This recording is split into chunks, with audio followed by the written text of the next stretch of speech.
और आपको अभी डीएसपी पोस्ट के लिए आपका सिलेक्शन हो रहा है, तो क्या रिएक्शन था इतने सब कुछ खोने के बाद? आपने तो हार मान ली होगी कि नहीं अब कुछ नहीं करना है। इंसान को देना चाहिए। अच्छा आज ये कंडीशन हो गई है, आज अगर मेरे फैमिली में प्रेशर भी है, डजंट मैटर, जिस दिन मैं ये एग्जाम क्लियर कर लूंगा वो सारे होते हैं ना, कहते हैं सारे पाप धुल गए, ठीक है, तो वही एक एग्जाम के साथ आएगा। अगर मतलब मेजोरिटी ऑफ स्टूडेंट्स हैं कि जिनका सिलेक्शन नहीं होता है, तो क्या क्या कैरियर अपॉर्चुनिटीज बीच आपने देखी? एक तो पब्लिक पॉलिसी की फील्ड है जो सरकार के साथ ही लिंक्ड वे में काम करते हैं एज ए कंसल्टेंट, एक फील्ड वो है। तो आप अपने एक्सपीरियंस से खुद नहीं बन पाए तो और लोगों को बना सकते हैं, इसमें आप एज ए टीचिंग भी काम कर सकते हैं, इसमें आप एज ए मेंटर भी काम कर सकते हैं। आप अपने एक्सपीरियंस से खुद नहीं बन पाए तो और लोगों को बना सकते हैं, तो ये भी एक फील्ड रहती है। हेलो एवरीवन, वेलकम टू स्टूडेंटो। सो अभी हमारे साथ हैं रजत सांब्याल सर, जिनको आप सभी जानते ही होंगे। आपने इनके बारे में पहले वीडियोस काफ़ी देखे होंगे कि इनके 10 साल राख में मिल गए यूपीएससी के, लेकिन still I rice. So definitely यही हुआ कि सर का स्टेट पीसीएस जो जम्मू कश्मीर है उसमें सिलेक्शन हो गया है 64 रैंक के साथ। यूपीएससी में जब असफलताएं मिली, उन्होंने 10 साल अपने दिए, लेकिन कहीं ना कहीं सर का था कि हमें सर्विसेज में जाना है और देश की सेवा करना है, और डेफिनेटली वही हुआ और आज सर को 64 रैंक के साथ सिलेक्शन मिला है। तो आज हम सर से जानते हैं कि वो जो 10 साल की जर्नी होती है वो कैसे स्टूडेंट्स को करनी चाहिए, क्योंकि यूपीएससी सिविल सर्विसेज कभी कभी 1-2 अटैम्प्ट में हो जाता है, लेकिन कभी कभी ये जर्नी काफ़ी लंबी जाती है। लेकिन अगर आप सही से मेहनत करते हैं तो सफलता जरूर मिलती है, जो कि आप सर के साथ एग्जाम्पल देख ही सकते हैं।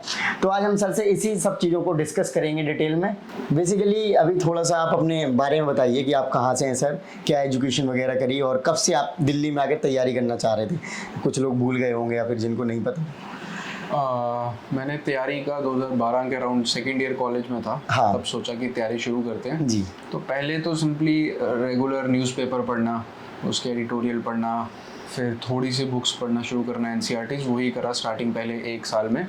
उससे क्या होता है कि आपकी फाउंडेशन बन जाती है और फाउंडेशन बड़ी ज़रूरी रहती है। तो कॉलेज के टाइम पे थोड़ा फ्री भी होते हैं, 4-5 बजे जैसे आप फ्री हो गए, उसके बाद टाइम होता है तो 2-3 घंटे आपने पढ़ लिए ये सब चीज़ें। और ऐसा नहीं था कि मैं बहुत ही ब्राइट था उस टाइम पे, मेरे को बहुत इंग्लिश का फ्लो अच्छा था या मेरे को बहुत ज़्यादा करंट का पता था, नहीं पता था। जस्ट एक एकेडमिक लाइन रही थी, अपनी सब्जेक्ट्स में अच्छे थे। जैसे आप लगाइए कि अगर 12th था तो उसमें physics, chemistry, maths, English, Hindi यही पढ़ते थे रहते थे। आपकी हर यूपीएससी समस्या का समाधान है हमारे पास। कैसे? ऐसे I mean with UPSC 2024 IAS prelims 29 years chapter wise topic wise solve papers, और ये हिंदी और इंग्लिश दोनों में आती है। इस बुक में है प्रीलिम्स के पेपर 1 और पेपर 2 यानी कि जनरल स्टडीज और सीसैट के सारे previous year questions, all arranged in chapter wise topic wise format और उनके आंसर्स एंड एक्सप्लेनेशंस। मेंस के लिए एसेज और जनरल स्टडीज पेपर 1, 2, 3 और 4 के क्वेश्चंस भी लिस्ट किए गए हैं to understand the main exam paper format. उसके साथ साथ इस बुक में आपको subject wise strategy, syllabus, plan, cut offs और ट्रेंड एनालिसिस भी मिल जाते हैं for a clearer picture of preparation. PHE physical education होता था एक सब्जेक्ट। तो जब कॉलेज आए तो लगा कि अब थोड़ा सा इसके बाहर भी पढ़ते हैं। अपने कॉलेज की जो स्टडी है वो तो ठीक है, सिविल इंजीनियरिंग थी मेरी, वो तो कर ही रहे हैं, बट इसके अलावा भी थोड़ा सा आप लगाइए देश में क्या चल रहा है, विदेश में क्या चल रहा है, ठीक है, थोड़े से बेसिक सी बुक्स हैं वो पढ़नी पहले स्टार्ट करी। 2012-13 में वही करते रहे। फिर उसके बाद लगा कि अब सिविल सर्विसेज की तैयारी करते हैं, उसका सिलेबस देखा बड़ा ब्रॉड था, तो एक कोचिंग ज्वाइन करी, उन्होंने से थोड़ा सा गाइडेंस मिल जाती है कि क्या पढ़ना है क्या नहीं पढ़ना है, वो पढ़ना स्टार्ट करा। फिर स्टैंडर्ड बुक्स जो होती हैं आप लगाइए, पॉलिटी के लिए लक्ष्मीकांत, हिस्ट्री के लिए स्पेक्ट्रम हो गई, ज्योग्राफी के लिए 11th-12th की एनसीईआरटीज़ है, तो वो सब पढ़ने स्टार्ट करी। तो सोचा जिस साल कॉलेज पास आउट होंगे, 2015 में पास आउट होना था, तो उस साल अटेम्प्ट देंगे प्रीलिम्स का, तो उसके लिए तैयारी करते रहे। प्रीलिम्स की ऑप्शनल भी डिसाइड कर लिया था उसी दौरान कि political science and international relations लेना है। अखबार पढ़ते हुए आईआर में थोड़ा इंटरेस्ट ज़्यादा आता था और पॉलिटिकल थ्योरीज अच्छी लग रही थी समझने में, तो वो ले लिया। तो पहला अटेम्प्ट दिया 2015 में। 2015 में प्रीलिम्स हो गया क्लियर, बट मेंस रुक गया। फिर पॉलिटिकल साइंस आईआर से 1 साल और ट्राई करा, बट थोड़ा सा लग रहा था कि नहीं हो पाएगा। बट नेक्स्ट कुछ अटेम्प्ट्स में मेरा प्रीलिम्स ही क्लियर नहीं हुआ, तो 3 अटेम्प्ट्स में प्रीलिम नेक्स्ट क्लियर नहीं हुआ। फिर लास्ट 2 अटेम्प्ट्स में भी प्रीलिम क्लियर हुआ, एक बार मेंस दिया, लास्ट अटेम्प्ट में इंटरव्यू दिया। एंड तो हर अटेम्प्ट में ये रहता है कि मुझे लगता है सबसे की है, आप सिर्फ एक ही दिन जी सकते हैं एक टाइम पे। आपके पास ऐसा नहीं है कि मुझे नहीं पता था कि जर्नी इतनी लंबी जाएगी। हर एक सोचता है कि पहली अटेम्प्ट में कर लूंगा या सेकंड में कर लूंगा एट मैक्स, बट कभी कभी किसी किसी की जर्नी जल्दी समाप्त हो जाती है, किसी किसी की जर्नी लंबी चली जाती है, बट आप तो एक ही दिन जीते हैं ना एक टाइम पे। आपको एक ही दिन प्लान करना है कि अच्छा मेरे को ये मेरा टारगेट है। मैंने फॉर एग्जांपल मेरा टारगेट अगर ऑप्शनल का एक पेपर का एक टॉपिक है तो वो अच्छी तरीके से करना है, उसके सोर्सेज अच्छी तरीके से कंपाइल करने हैं। तो ऐसे ही जब आप ऑप्शनल पढ़ रहे हैं तो वो करिए, जब जीएस पढ़ रहे हैं वो कर रहे हैं, जब प्रीलिम्स का टाइम आ रहा है प्रीलिम्स कर रहे हैं, मेंस कर रहे हैं। मुझे लगता है कि और फिर आप अपनी गलतियां ढूंढिए, उसको इम्प्रूव करिए। तो इसी तरीके से प्लान चलता रहता है। राइट। जनरली जो 10 ईयर की जर्नी थी वो काफ़ी बड़ी है, तो आपको क्या लगता है कि स्टूडेंट्स क्या गलतियां करता था या फिर आपने क्या गलतियां करी सो दैट कि जर्नी लंबी रही? हाँ बिल्कुल, गलतियां तो होती हैं देखिए, और एक प्रोसेस है, उस प्रोसेस को पहला समझना थोड़ा सा दिक्कत रहती है। हम भी ऐसा नहीं था कि फैमिली में कोई था तो गाइड कर लेता, खुद ही चीज़ें सीखी। तो अगर मैं प्रीलिम्स की बात करूँ तो कभी कभी ये गलती हुई कि जो पेपर में एक्सपेक्टेड था या प्रीवियस ईयर क्वेश्चंस में आ रहा था हम वही नहीं पढ़ रहे थे टॉपिक्स। हम आप लगाइए कोई मॉक टेस्ट के रिलेटेड आप पढ़ रहे हैं, आप कोई किसी की टेस्ट सीरीज ही करे जा रहे हैं, बट उसका रिलेशन ही नहीं है प्रीलिम के क्वेश्चंस के साथ, वो हो रहा था। कभी कभी ऐसा भी कुछ अटेम्प्ट्स में ऐसा हुआ कि हेल्थ इश्यूज हो गए थे। आप लगाइए कि अगर आप अपनी हेल्थ नहीं मेंटेन कर रहे, मेंटल या फिजिकल, मेरे को सर्वाइकल का इशू हो गया था, तो वो कहीं ना कहीं इम्पैक्ट कर देता है। और जो भी अच्छे स्टूडेंट होते हैं, जो भी तैयारी कर रहे स्टूडेंट होते हैं, उनका हमेशा आप देखेंगे 3-4 क्वेश्चंस का मार्जिन होता है पीछे आगे, तो वो कहीं ना कहीं इन चीज़ों से इम्पैक्ट हो गए। अगर मेंस की बात करूँ तो मेरा पहले ऑप्शनल वीक था। जब ऑप्शनल इंप्रूव हुआ तो मैंने एसए को थोड़ा सा इग्नोर कर दिया था। एसए के कारण अटेम्प्ट रुक गया। 5th अटेम्प्ट जो मेरी थी उसमें मेनली मेरा एसए परफॉर्म वेल नहीं करा। स्टेट पीसीएस में भी एक बार एसए के कारण सिलेक्शन रुक गई। तो उन चीज़ों को इम्प्रूव अगर किया होता तो it would have been early, and interview में भी थोड़ी सी लेकुनाज रहे। तो बट वो है कि आप लगाइए कि कुछ हमारे फ्रेंड्स अच्छे थे सर्कल में जिन्होंने वो चीज़ें इंप्रूव कराई, कुछ आप लगाइए हमने प्रीवियस ईयर टॉपर्स की कॉपीज़ देखी, उधर से इंप्रूवमेंट ली, कुछ कोई मेंटर मिल गए सर तो उन्होंने इंप्रूव करवा दिया। तो कहीं ना कहीं से आपको फाइंड करनी पड़ती है वीकनेस और फिर आपको हेल्प लेनी पड़ती है जो सर्कल में सिलेक्टेड लोग हैं या आप लगाइए जो डेडिकेटेड लोग हैं उनसे तैयारी करते समय। राइट। अभी आपका क्या रिएक्शन क्या था कि मतलब जब आपने यूपीएससी का एग्ज़ाम ख़त्म हो गए, आपके सारे अटैम्प्ट ख़त्म हो गए, फिर आपने दोबारा से एग्ज़ाम दिया सिविल स्टेट पीसीएस सर्विसेज का और आपको अभी डीएसपी पोस्ट के लिए आपका सिलेक्शन हो रहा है, तो क्या रिएक्शन था? इतने सब कुछ खोने के बाद आपने तो हार मान ली होगी कि नहीं अब कुछ नहीं करना है, आप देखेंगे। जैसे मैं आपसे बात कर रहा था तो आप कह रहे थे देखते हैं अब क्या करना है, आप अलग अलग एक्सपेरिमेंट कर रहे थे कि ये कर सकते हैं वो कर सकते हैं। हाँ बिल्कुल, जब जर्नी कंप्लीट हुए मेरे को काफ़ी आइडियाज़ भी आए, काफ़ी कनेक्शंस भी बने, एंड काफ़ी चीज़ें मैंने एक्सप्लोर करने का ट्राई करा। एक जॉब भी करी, एक 3 महीने के अराउंड मैंने एक जॉब करी, प्राइम मिनिस्टर अवार्ड्स प्रोजेक्ट था, उसमें काम किया। पब्लिक पॉलिसी की फील्ड देखी, वो भी ठीक थी। आप आगे मैंने कोर्स करने का भी सोच रहा था उस दौरान, बट कहीं ना कहीं फिर मेरे को रिकॉल बैक हुआ कि इतनी जर्नी करी है, यूपीएससी के लिए डेडिकेटेड थे, but state service is equally good. आपको सेम ही काम करने का मौका मिलेगा अगर आप आईपीएस बनना चाहते हैं। तो अगर आप स्टेट पुलिस सर्विस में जा रहे हैं काम तो सेम है, जस्ट एक लेवल अलग है। तो मैंने सोचा एक बार पूरा ट्राई करते हैं।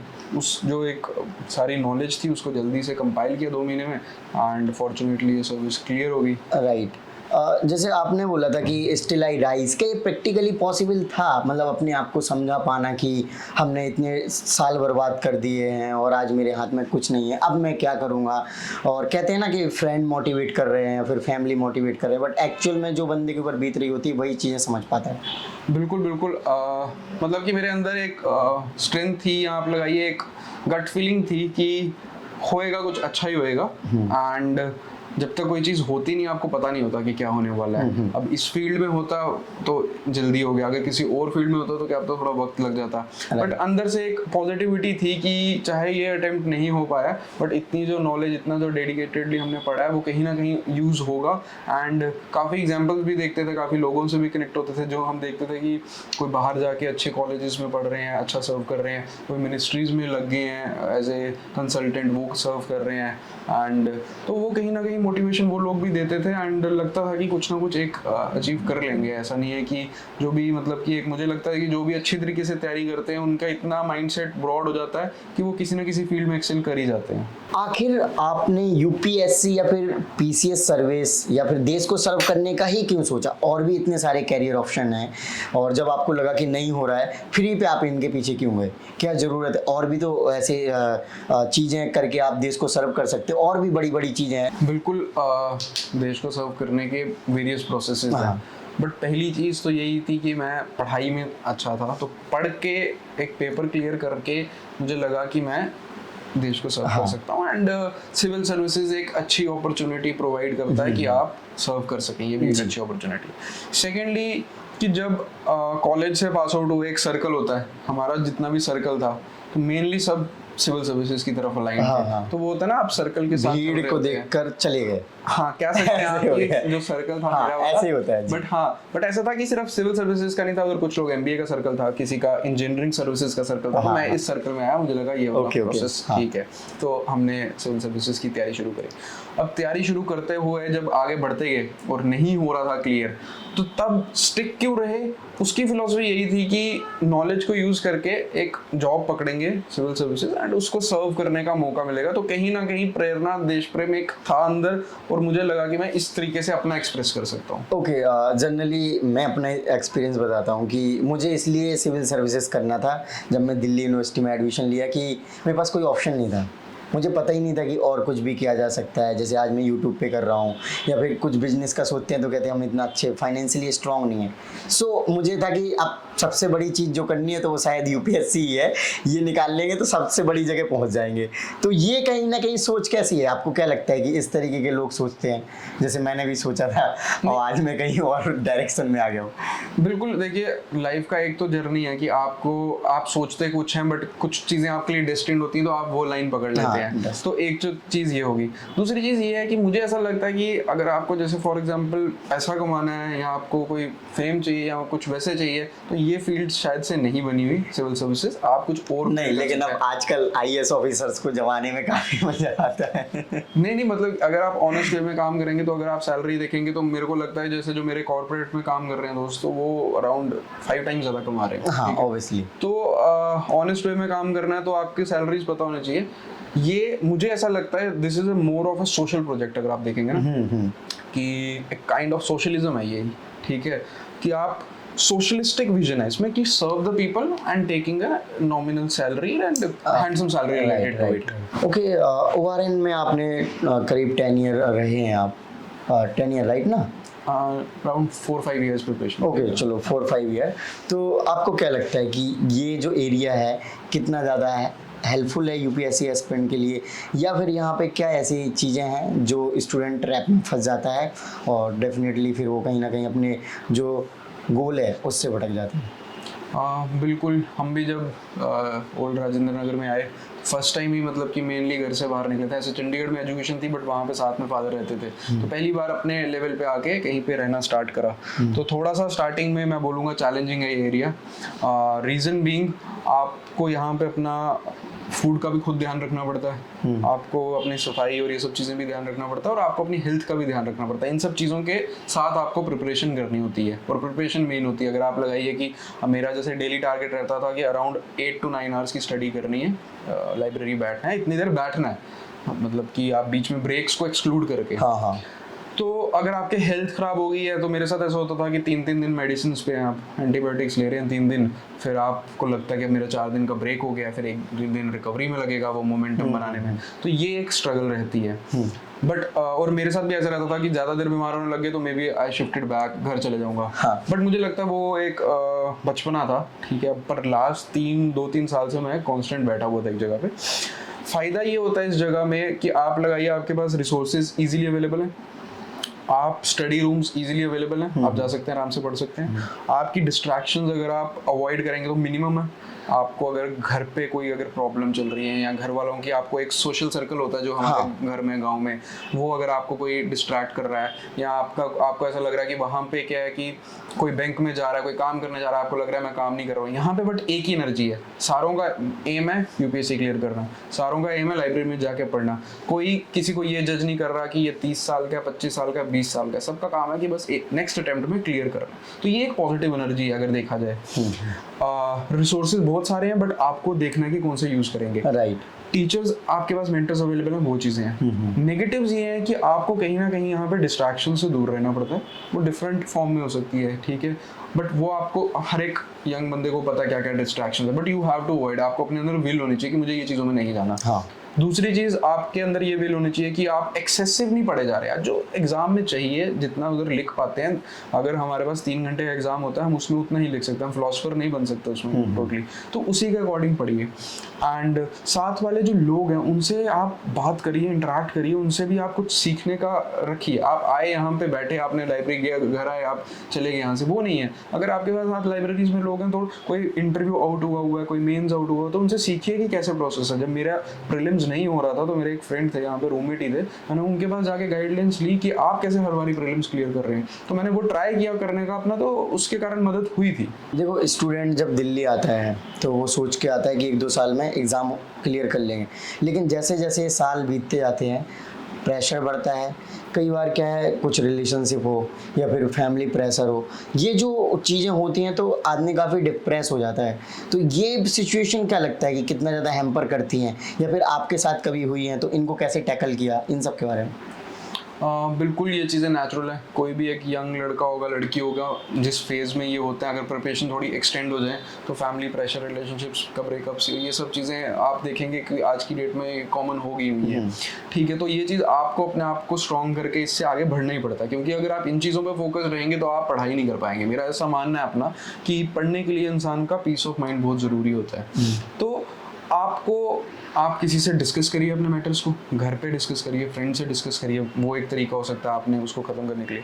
आप थोड़ी सी मेडिटेशन करिए, ठीक है, अपने आप को पीसफुल करने की ज़रूरत करिए, रनिंग करिए, जॉगिंग करिए, उससे आपका एनर्जी रिलीज़ होएगी, और आप जिम जा सकते हैं यहाँ पे भी, कहीं पे भी, तो उससे आपकी एनर्जी रिलीज़ होएगी नेगेटिव, ठीक है। बट लास्ट में आपको कहीं ना कहीं अपने आप को मेंटली स्ट्रॉन्ग करना ही पड़ेगा। वो इंटरनल विल ही होती है इंसान की कि ये चीज़ें हो गई हैं, अब जो है उसमें जीना है। मुझे लगता है कि इंसान को अपने पास्ट में नहीं जीना चाहिए कि तब मैं ये कर देता, तब वैसे हो जाता। इंसान को जीना चाहिए, अच्छा आज ये कंडीशन हो गई है, आज अगर मेरे फैमिली में प्रेशर भी है, डजंट मैटर, जिस दिन मैं ये एग्जाम क्लियर कर लूंगा, वो सारे होते हैं ना, कहते हैं सारे पाप धुल गए, ठीक है, तो वही एक एग्जाम के साथ आएगा। अगर आपने एक बार ये एग्जाम क्लियर कर लिया तो आपको नहीं लगेगा कि अब मुझे नहीं लगता कि मेरे को लग रहा है कि पिछले 6 साल में क्या कर रहा था, क्या नहीं कर रहा था, बस उसको आज एकदम सब कुछ अच्छा लग रहा होगा, ऐसे हो गया। सोसाइटी आपको अच्छा फील कराएगी, बट इंसान के अंदर थोड़ी सी मेच्योरिटी आ गई होती है, उसको पता होता है मैं पहले भी जी रहा था, अच्छा अब भी जी रहा था, और ये प्रोसेस आपको एक वे ऑफ लाइफ जिन्हें पॉजिटिव वे सिखा देता है। राइट।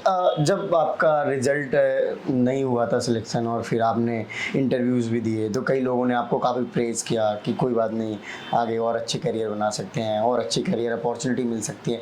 लेकिन एक ये भी साइड रही होगी सोसाइटी की, कुछ लोग आपके फ्रेंड बोल रहे होंगे साला कुछ नहीं करता था, इधर मस्तीखोरी करता था, इसलिए तो नहीं हुआ, या फिर कुछ इस तरीके के, क्या पता फैमिली या फिर रिश्तेदार भी कुछ इस तरीके की चीज़ें कर रहे होंगे। तो ये चीज़ें हुई हैं मतलब उस दौरान कि भाई मतलब 8-10 साल कराए, या 8-10 साल में तो कोई भी एग्ज़ाम निकाल देता ऐसे करके?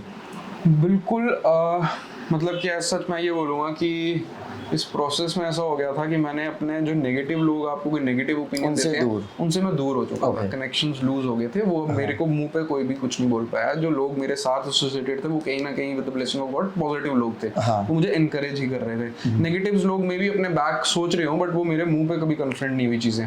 तो जिन लोगों ने मुझे पॉजिटिवली इंस्पायर करा, एंड मैंने भी ट्राई करा कि पॉजिटिव की तरफ रहो और पॉजिटिव रिजल्ट क्रिएट करेंगे आगे। सो आपका सपना सक्सेस हो गया है, तो आपने क्या सोचा? जैसे जम्मू कश्मीर में आए दिन देखा जाता है कि कहीं कोई एक्टिविटी हो गई, कहीं कुछ एक्टिविटी हो गई, और पुलिसिंग सबसे ज़्यादा इम्पॉर्टेंट होती है, और वहाँ पे आर्मी, तो दोनों लोगों का क्या है कॉम्बिनेशन ही उस वहाँ पे अच्छे से सर्व करने के लिए काम आता है। तो आपने क्या सोचा है फिर, या फिर आप किस तरीके से सर्व करने वाले हो?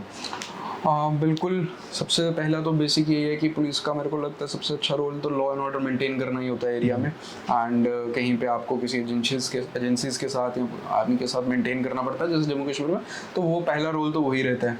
सेकंड, मेरा एक की फोकस है कि जो वुमेन है या जो वनरेबल सेक्शंस हैं उससे रिलेटेड अगर कोई भी क्राइम होता है तो उसको on the speedy basis solve करा जाए, एंड उनके लिए एक प्रोएक्टिव अप्रोच रखी जाए। तो इस पे मेरा एक की लाइफ का एजेंडा है कि इस पे मैं काम करना चाहूँगा। And sovereignty of the country तो सबसे इम्पोर्टेंट है, तो एजेंसीज का रोल जम्मू कश्मीर में बड़ा क्रिटिकल हो जाता है, उसको भी एक कोऑपरेटिव वे में अच्छा करना चाहेंगे। राइट। एक और चीज़, जो ये आपका स्टेट पीसीएस का सिलेक्शन की जर्नी हुई, तो क्या जब अटेम्प्ट दे दिए थे फिर उसके बाद कब एग्ज़ाम दिया, फिर आपको लग रहा था इस बार हो जाएगा, जैसे आपका इसमें भी 4th अटेम्प्ट था, तो कहीं ना कहीं ऐसे नहीं हो जाते होपलेस कि यार अब शायद ये मेरे लिए चीज़ बनी नहीं, मे बी ऐसा भी आपके माइंड में आया होगा? बिल्कुल बिल्कुल। जब यूपीएससी का रिजल्ट आता उसी दौरान, जब जैसे टॉक्स चल रही थी उसी के दौरान प्रीलिम्स हुआ, प्रीलिम्स मैंने पढ़ के नहीं दिया था। मैंने prelim just for the sake कि चलो दे देते हैं, देख लेते हैं, वो क्लियर हो गया था। उसके बाद भी क्लियर होने के बाद भी मैं मेंस प्रिपेयर नहीं कर रहा था, तो मैं उसके अलावा ही चीज़ें देख रहा था। अराउंड 2 to 3 months बचे थे, मुझे ऐसा लगा कि नहीं, I should give it back एक बारी के लिए। तो मैंने 2 महीने मेंस प्रिपेयर करा था अच्छी तरीके से एंड अपने आंसर्स लिख के आया। बट आपको हाँ ये चीज़ है कि मैं रिजल्ट से डिटैच्ड हो रखा था। हाँ, वुड से कि चाहे मेरा यूपीएससी में परफॉर्मेंस अच्छी रही थी, पर जब मैं जेकेपीएससी के मेंस दे के आया था तो आई वाज एक्सपेक्टिंग इक्वली कि हो भी सकता है, नहीं भी हो सकता है। अगर नहीं होगा तो जो लाइफ पीछे देखी है 6 महीने, उसी तरीके से फिर कुछ करेंगे आगे। अब फॉर्चुनेटली वो क्लियर हो गया मेंस, तो सोचा कि अब 2 महीने बचे हैं इंटरव्यू के लिए, वो प्रिपेयर कर लेते हैं। तो जब इंटरव्यू का भी रिजल्ट आना था तब भी मैं इक्वली था 50-50 की हो भी सकता है, नहीं भी हो सकता, you can be out of list. और अगर लिस्ट से बाहर होते तो उस टाइप की लाइफ जी रहे होते, आज लिस्ट में है तो इस टाइप की आगे सोच रहे हैं काम करना। हाँ, अच्छा, और भी ऐसे मतलब मेजोरिटी ऑफ स्टूडेंट्स हैं कि जिनका सिलेक्शन नहीं होता है, तो क्या क्या कैरियर अपॉर्चुनिटी इस बीच आपने देखी, या फिर कल को आज आपका सिलेक्शन नहीं होता तो आप कहाँ पे जा सकते थे? 2-4 चीज़ें बताओगे? बिल्कुल बिल्कुल। एक तो पब्लिक पॉलिसी की फील्ड है जो सरकार के साथ ही लिंक्ड वे में काम करते हैं एज ए कंसल्टेंट, एक फील्ड वो है। सेकंड फील्ड है, आप लगाइए डाटा एनालिटिक्स की, मैंने फील्ड देखी थी। आप डाटा के कोर्सेज करिए, थोड़ा सा अगर मैथमेटिक्स एंड स्टैट्स में आपका होल्ड है तो उसमें काफ़ी ज़्यादा एक्सेलिंग फील्ड है, इंडिया में भी बाहर भी एक वो फील्ड होगी। अगर आपने इससे रिलेटेड ही कुछ करना है तो अगर आप ज़्यादा अब पढ़ना नहीं चाहते या आप कोई आउट ऑफ फील्ड नहीं जाना चाहते, तो यूपीएससी भी एक काइंड ऑफ इंडस्ट्री है। इसमें आप एज ए टीचिंग भी काम कर सकते हैं, इसमें आप एज ए मेंटर भी काम कर सकते हैं। आप अपने एक्सपीरियंस से खुद नहीं बन पाए तो और लोगों को बना सकते हैं, तो ये भी एक फील्ड रहती है जो लिंक्ड है। तो ये सब चीज़ें मैंने देखी थी कि ये सब ऑप्शंस हैं, you can avail these opportunities. And आप अगर आप अच्छा काम करके आए हैं, अच्छे तरीके से प्रिपेयर करके आएंगे तो इतना श्योर है कि आपको काम मिल जाएगा। अच्छा, ओके, एक और लास्ट में फाइनली, आप स्टूडेंट जब तैयारी में आता है तो कोई ऐसा पैरामीटर नहीं है जिसको कि वो नाप सके कि क्या मैं सच में यूपीएससी के लायक हूँ, मेरा सिलेक्शन होगा? क्योंकि स्टूडेंट ने देखा यूपीएससी इंटरव्यू देखा हमारे या फिर किसी और के भी, तो उनको लगता है कि हम भी कर सकते हैं, और इंटरव्यू वो इसीलिए देखते हैं कि वो सामने वाले बंदे में जज करते हैं क्या हम इसकी तरह हैं कि नहीं है। तो कुछ ऐसे आप बताओ कि कैसे वो अपने आप को जज करे कि हाँ वो यूपीएससी जैसे एग्ज़ाम्स के लिए हैं और वो क्लियर कर सकते हैं? पहली चीज़ तो यही है कि आप सिलेबस देखिए, आप प्रीवियस ईयर क्वेश्चन देखिए। अगर आपको लग रहा है कि मैं ये चीज़ें थोड़ी सी होल्ड कर सकता हूँ तो ठीक है। दूसरी चीज़ है कि आपका पढ़ने में मन लगता है, आप पढ़ भी सकते हैं 8 से 10 घंटे लाइब्रेरी बैठ के या घर पे बैठ के या रूम में बैठ के या नहीं, ठीक है, क्योंकि पढ़ाई से ही पेपर क्लियर होगा, ये भाग दौड़ से पेपर क्लियर नहीं होगा। राइट। नेक्स्ट आप लगाइए, तीसरी चीज़ ये है कि आपके अंदर वो क्षमता है पेशेंस रखने की प्रोसेस में, ठीक है। अगर आप नहीं सक्सेस हो रहे तो आपको एक बैकिंग है, चाहे फाइनेंशियल हो गया, मॉरल सपोर्ट हो गया, तो ये सब चीज़ें 3-4 चीज़ें मुझे लगता है क्रिटिकल रहती हैं। अगर मेरे भी घर वालों ने मुझे फाइनेंशियली और मॉरली सपोर्ट नहीं करा होता तो मैं आज ये पेपर नहीं कर पाया होता क्लियर। तो ये सब चीज़ें हर एक की पर्सनल है, थोड़ा सा उसको ये सब चीज़ें देख लेनी चाहिए। सो फ्रेंड्स, हमने सर के साथ डिस्कस किया उनके कुछ एक्सपीरियंस जो कि डेफिनेटली आपको काफ़ी हेल्प करेंगे आपको करियर ग्रोथ में, या फिर आपको अंडरस्टैंड करने में कि यूपीएससी एक्चुअल में है क्या। क्योंकि कई बार हम सोचते हैं कि यूपीएससी देंगे निकल जाएगा, बट चीज़ें काफ़ी कॉम्प्लिकेटेड हैं और काफ़ी कंपटीशन भी है, इन चीज़ों का भी हमें ध्यान रखना चाहिए। आप क्या कहेंगे सर इसके बारे में? हाँ बिल्कुल, यूपीएससी का प्रोसेस तो प्रीलिम्स मेंस इंटरव्यू थोड़ा सा टायरिंग प्रोसेस है and complicated and tough process है। बट अगर किसी में अंदर क्षमता है, किसी में विल पावर है, किसी में करेज है, तो इंसान ही क्लियर करते हैं जो भी लिस्ट में आते हैं। और जब तक जो क्लियर नहीं करा हुआ वो सिलेक्टेड नहीं होता। जिस दिन वो सिलेक्ट हो जाएगा वो उससे पहले एस्पिरेंट ही था। तो हर एक एस्पिरेंट एक सिलेक्टेड कैंडिडेट बन सकता है, बस अपने आप पे विश्वास रखने की बात है। Right. Okay, so I hope आपको वीडियो अच्छी लगी होगी तो इस वीडियो को लाइक करें, और आपके कोई सजेशन है तो आप कमेंट बॉक्स में शेयर कर सकते हैं। जय हिंद।